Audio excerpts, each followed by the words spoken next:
Hey everyone, it's Erin, Hart. Welcome to the Monday Mindset.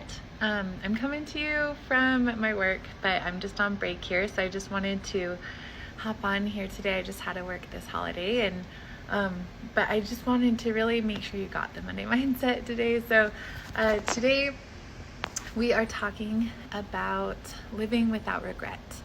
And this is a really important topic, I think, for all of us. Last week, my grandma died, and she was just the most amazing woman. Like, she was 95, she was independent up until the last 2 weeks of her life, and then just went downhill, like, after she broke her leg. So I love her so much, and her last words were, "Thank you, and I love you." So just such an amazing woman. She was always so present for me in my life, and I thought that for today's Monday Mindset, I could just talk a little bit about her, because I think that her life really represents what we're all striving for. As you know, I'm a registered nurse health coach. I empower moms and grandmas to prioritize their health and weight loss and lose weight for the last time with the sugar and flour-free lifestyle. So I lost 125 pounds myself, and am just so passionate about sharing this message of hope, because I believe that we all have a higher purpose in our lives than weight loss, yet so many of us are preoccupied with our relationship with food and our weight that it's difficult to focus on much else. But I want to help you to heal your relationship with food and to lose weight for the last time this year, so that you can focus on what is really important in your life and have the time, health, and energy to be able to do all that you want to do with your short and precious life. Being in maintenance for me for the past few years has opened up so many possibilities in my life, and I'm so excited about the future. Now that losing weight isn't a goal, I have the space to focus on other dreams and goals, and really ponder like how I want to spend my time and energy.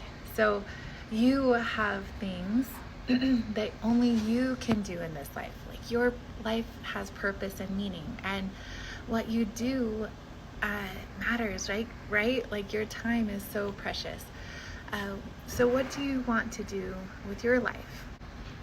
When I think of my grandma, I'm so happy for her. Like, she just lived such a full and happy life. And I know that she had many challenges, but she always just was so strong and optimistic. And but her health was always really important to her, and she always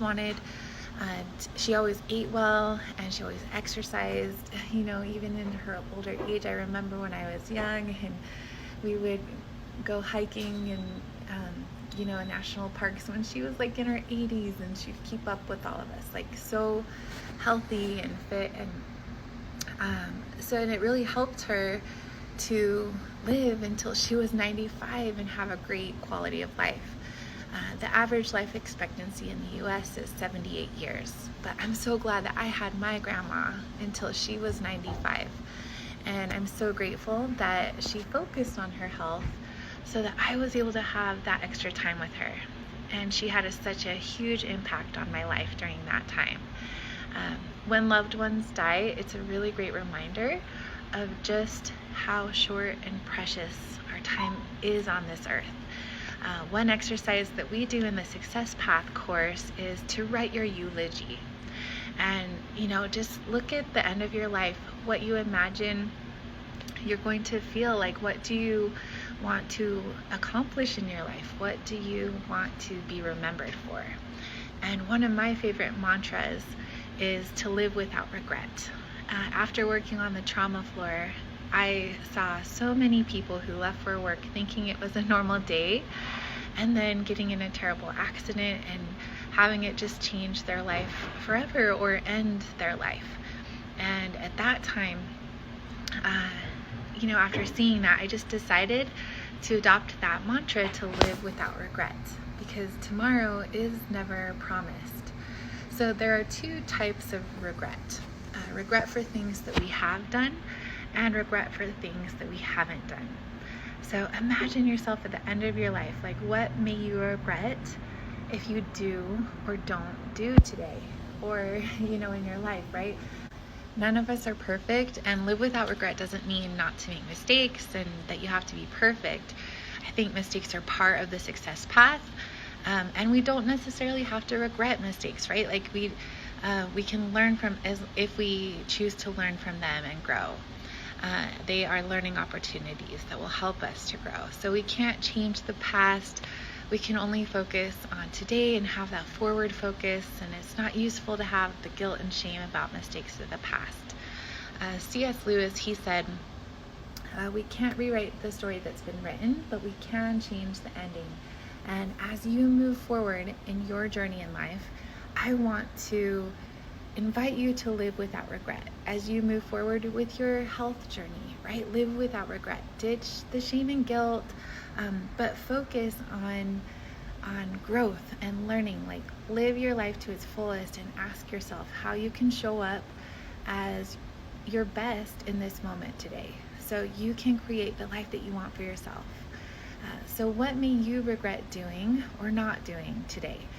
My challenge for you this week, if you haven't already, is to write your eulogy and to reverse engineer your life. Like, think about yourself at the end of your life and make choices that are in line with that vision today. Being healthy will improve every aspect of your life and will help you to have the time and energy and confidence to do all that you're meant to do. So what is your life's purpose? When you free yourself from food addiction, you can open up that space in your life to create the life that you want and focus on what matters most. So I believe in you and I'm cheering you on. I hope you have a great week. Bye.